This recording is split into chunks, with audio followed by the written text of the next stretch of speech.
Betul ke korang nak jadi wedding photographer? Kalau betul, jom tengok video ni. Sebelum tu, kita tengok intro dulu. Jom.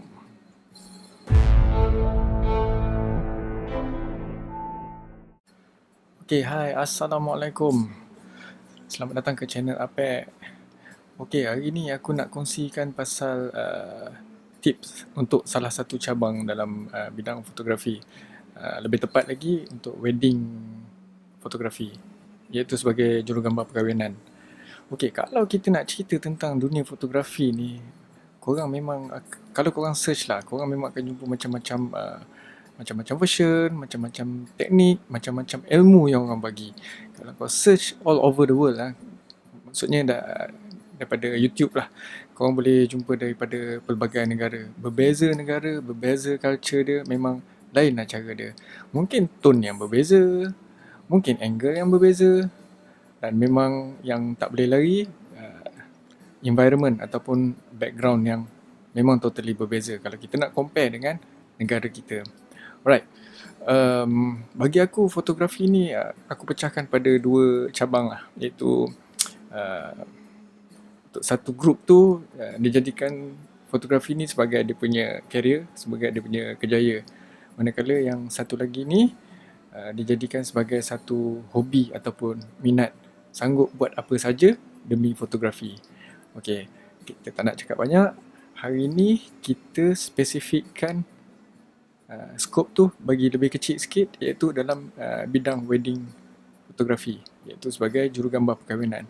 Tapi aku nak bagi tahu korang lah, aku ni bukannya expert lah dalam wedding photographer ni. Cumanya aku share pengalaman aku sepanjang aku menjadi wedding photographer. Selain daripada wedding photographer, sebenarnya aku pun ada shoot lah benda genre yang berbeza selain daripada fotografi, contoh macam iklan, sukan dan sebagainya. Okey, pada video ni memang aku tujukan pada korang yang baru berjinak-jinak ataupun baru berniat nak jadi wedding photographer. So tips-tips yang aku bagi ni tak semestinya 100% tepat lah. Cumanya korang boleh jadikan sebagai reference dan rujukan. Tapi kena ingat, walaupun korang tengok video ni sampai habis, tak semestinya lepas habis je korang tengok video ni, besok korang dah pergi buat job untuk shoot wedding photography. Tak, sebenarnya dia punya step tu memang banyak. Sebenarnya banyak benda yang kita nak belajar. No doubt lah, memang biasanya untuk jadi wedding photographer ni orang tak ada yang ambil subjek-subjek ataupun pelajaran-pelajaran yang khusus lah. Dia orang lebih more pada belajar dengan kawan-kawan, gain experience, iaitu ambil pengalaman yang kawan-kawan kongsikan, ataupun dalam dunia yang serba moden dan canggih ni mungkin banyak yang search daripada internet lah. Okay, aku percayalah kalau korang nak jadikan wedding photography ni sebagai korang punya career dan sebagai korang punya kerjaya, bukan semata-mata korang ikut kawan-kawan ataupun mungkin sebagai trend, tak kan. Mungkinlah ada juga yang orang tengok macam, wah, wedding photographer ni best lah, jalan sana jalan sini. Wih, mahal tu package dia, 2,000, 3,000, 5,000, 10,000. Aku pun nak jadi wedding photographer lah. Tak semudah itu ya. Sebab dia memang ada banyak steps. Okey, untuk tak cakap banyak, jom kita jump terus pada tips-tips yang dah aku rumuskan lah dekat sini. So aku kat sini aku dah rumuskan ada 5 tips. Tips yang nombor 1, paling basic sekali. Kalau korang nak jadi fotografer, apa yang sepatutnya korang kena ada? Dah tentulah alat-alat kelengkapan fotografi yang cukup. Apa maksud yang cukup? Korang ada kamera, korang ada lens secukupnya. Tak semestinya korang nak kena ada sampai 10 lens. Mungkin korang ada satu wide, ada satu mid, dan ada satu untuk portrait. Cukup lah. Dan ada flash, lepas tu ada bateri yang lebih, sama ada untuk body camera ataupun untuk korang punya flash. And antara yang paling penting, memory card. Korang jangan bergantung pada satu memory card. Buatnya masa korang tengah shoot, korang punya memory card jam, selesai cerita. So at least korang ada 2 ataupun 3 memory card. So aku takkan elaborate lebih lah. Mesti orang akan tanya pula, kalau betul-betul nak jadi fotografer, nak beli kamera brand apa? Sony ke, Nikon ke, Canon ke? Ataupun nak beli baru ke, nak beli second hand ke? Ataupun berapa banyak lens yang nak kena ada? Yang tu, itu topik perbincangan yang lain. Tapi basically aku cakap nombor 1 yang korang kena ada, alat fotografi yang lengkap untuk korang jadikan diri korang sebagai juru gambar perkahwinan. Aku harap benda ni clear. Okey, yang kedua, semestinya lah, bila korang dah ada kamera, korang kena kenal korang punya kamera. Maksud kenal tu macam mana? Bukannya kalau orang tanya, kau pakai kamera apa? Canon. Memang korang kenal lah kamera yang korang pakai tu Canon. Tapi korang kena tahu ability, kebolehan korang punya kamera tu. Berapa ISO dia boleh maksimum, aperture dia macam mana nak setting. Lepas tu kita nak pakai mode apa? Mode aperture ke? Kita nak pakai shutter mode ke? Kita nak pakai automatic ke? Kita nak pakai manual ke? Benda-benda tu benda yang kita kena belajar. Dan aku nak pesan dekat sini tak semestinya korang nak pakai setting manual nak tunjukkan yang korang ni memang sangat pro. Kalau tidak, tak guna diorang mencipta teknologi dengan pelbagai mode yang ada dekat situ. Semua tu ada function masing-masing, keperluan masing-masing untuk situasi masing-masing. Alright? Nombor 3. Bila korang dah ada kamera, bila korang dah kenal dengan kamera tu, korang kena kenal diri korang pula. Ya memanglah korang kenal diri korang, tapi korang kenal diri korang untuk korang terjun kat dalam bidang wedding photography ni. Apa maksud aku? Korang kena check dengan diri korang. Sesuai tak korang menjadikan wedding photography ni sebagai korang punya career? Sebab pekerjaan sebagai wedding photographer ni tak sama macam pekerjaan-pekerjaan yang lain. Okay? Itu dah memang sangat ketara. Yang paling utama sekali dari segi pendapatan lah. Sebab wedding photographer ni kalau korang buat freelance, dia memang takkan ada pendapatan yang tetap. Melainkan korang menjadi shooter untuk company-company yang established, di mana dia orang dah memang stated, okay, setiap bulan kau ada job, kau tak ada job, kau dapat this amount. Kalau kau ada job, kau dapat extra bonus. Itu kalau korang kerja dengan company-company yang besar lah. Tapi biasanya kalau korang nak mula sebagai orang panggil beginner lah dalam wedding photography ni, korang memang akan bergerak sebagai freelance. Freelance ni maksudnya job-job yang korang cari sendirilah. Ada job, adalah income. Tak ada job, tak ada income. Okay, apa lagi benda yang kita nak kenal dekat diri kita? Kita mesti ada sifat sayangkan harta benda. Apa maksud aku? Yelah, semua orang akan sayang dengan harta dia. Contoh kalau korang ada handphone, of course lah, handphone tu akan sentiasa berada dalam poket kan? Sebab benda tu benda mahal. Sama juga dengan barang-barang kamera ni. Andai kata kalau korang buat job, sama ada dekat dewan ke, dekat rumah orang ke, korang akan bawa barang-barang yang macam aku cakapkan tadi lah. Kamera, bateri, lens, flash dan macam-macam lagi lah dalam beg tu. Takkanlah korang nak usung ke sana ke sini waktu korang nak shoot event tu. Memang tak sesuai lah. Memang nampak sangat lah tak profesional. Korang mesti kena tahu dekat mana korang nak simpan. Ataupun korang kena pandai berbaik-baik dengan mungkin dekat event yang korang pergi tu ada DJ, mungkin korang boleh simpan bawah meja DJ.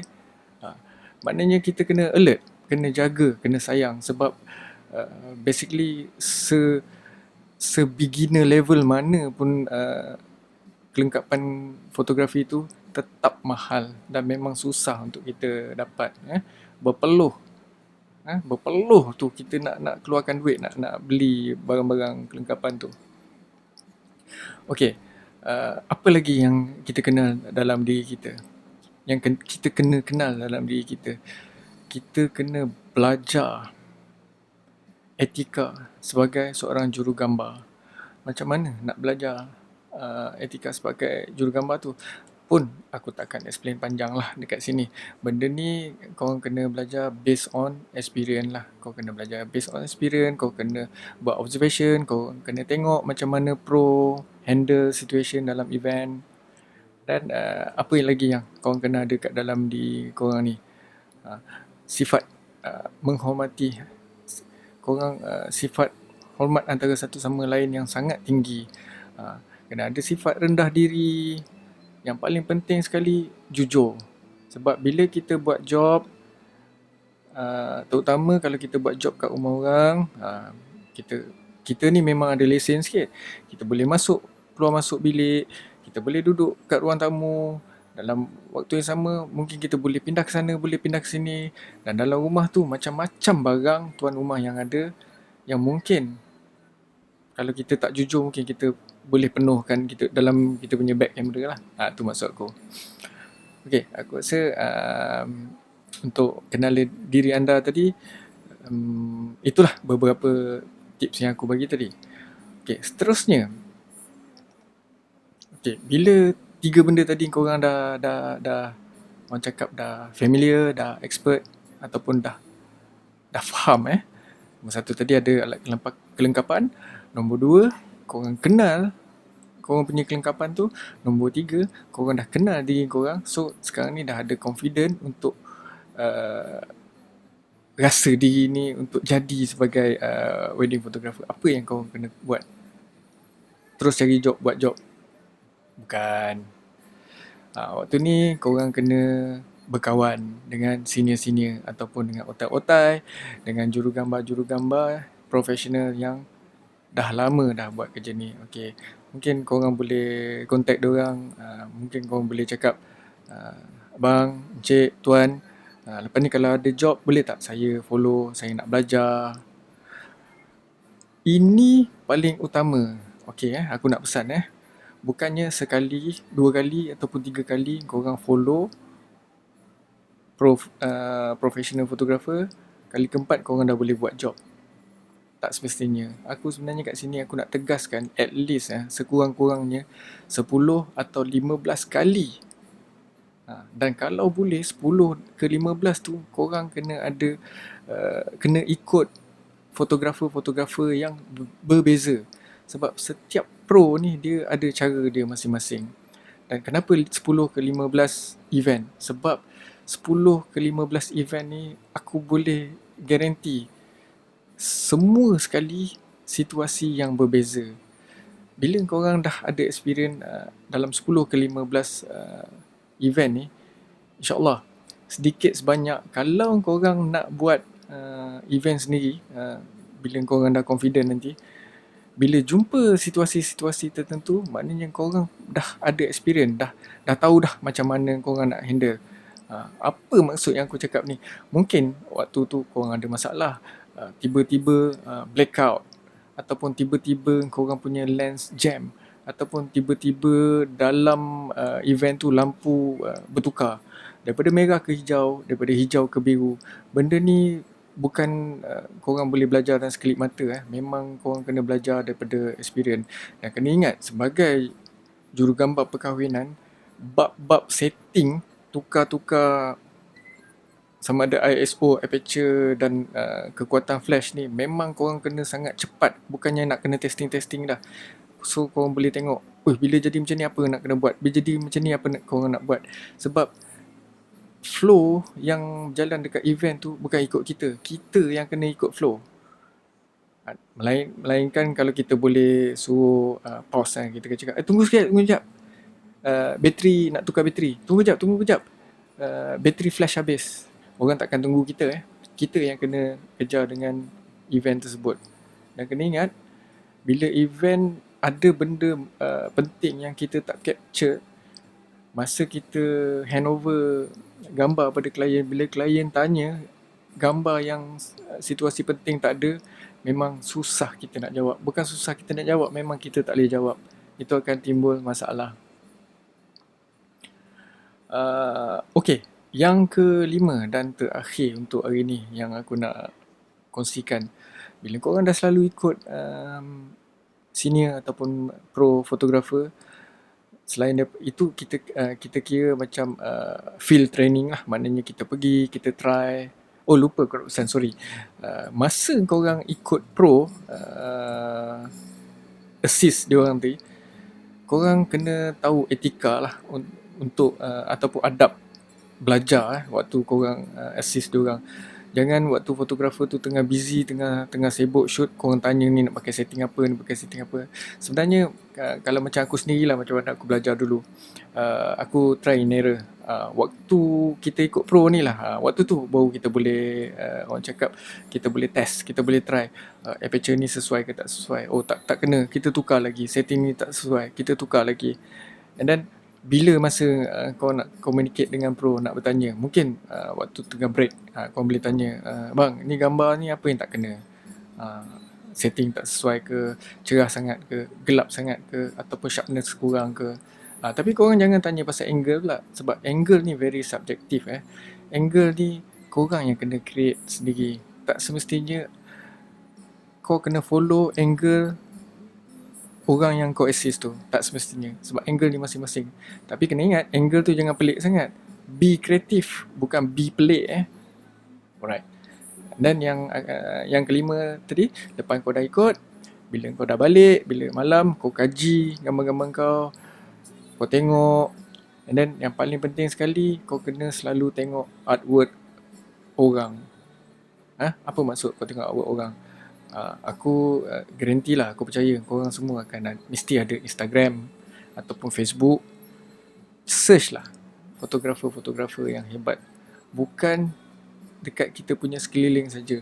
Korang boleh search satu dunia. Korang kena tengok apa perbezaan gambar-gambar diorang dengan gambar-gambar fotografer kat Malaysia. Apa perbezaan gambar-gambar diorang dengan gambar-gambar kita sendiri.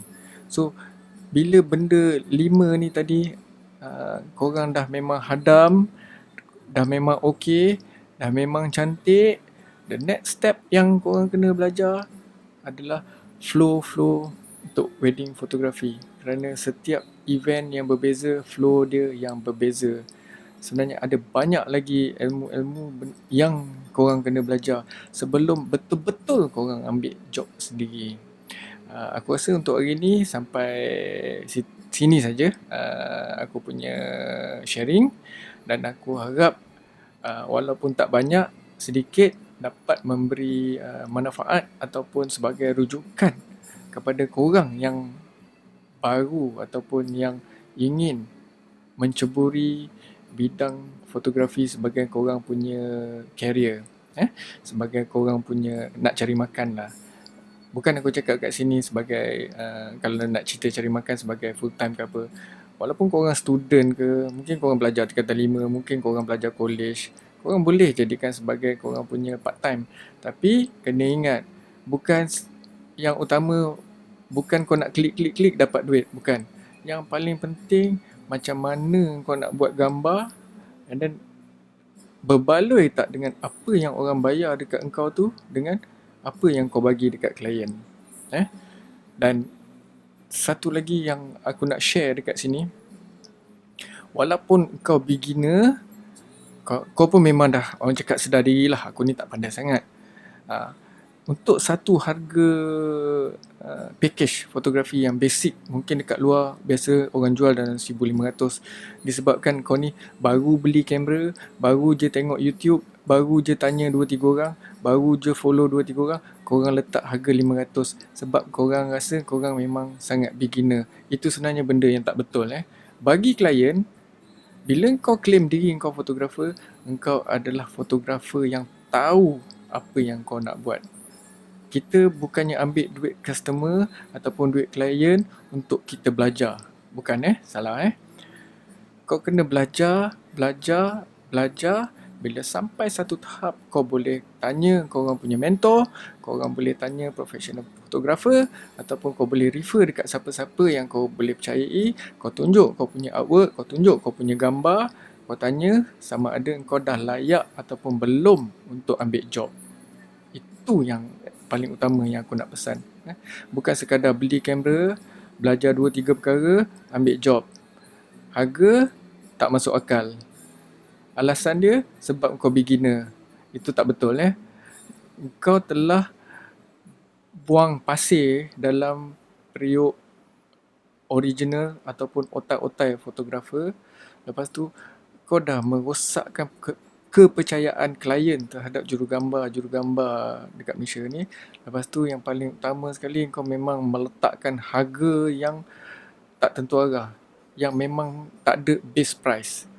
Kena ingat, pekerjaan sebagai jurugambar perkahwinan ni bukan pekerjaan yang orang cakap low level.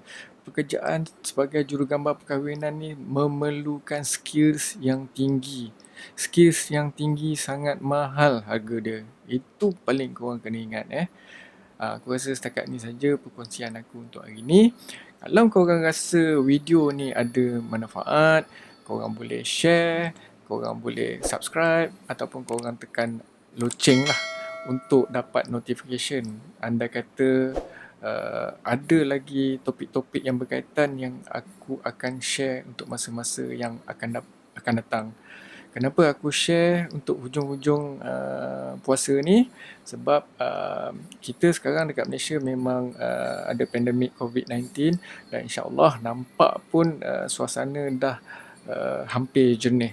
Dan insya-Allah market ataupun job untuk wedding ni akan terbuka luas balik lepas ni, kerana banyak pasangan-pasangan yang terpaksa delay ataupun tunda dia orang punya majlis sepanjang beberapa bulan daripada awal tahun hari tu sehingga hari ni. Jadi korang boleh bersedia, korang dah boleh start cari otai-otai untuk korang ikut lepas bila PKP ni dah habis. Okey? Itu saja perkongsian aku untuk hari ni. Sehingga berjumpa lagi. Assalamualaikum.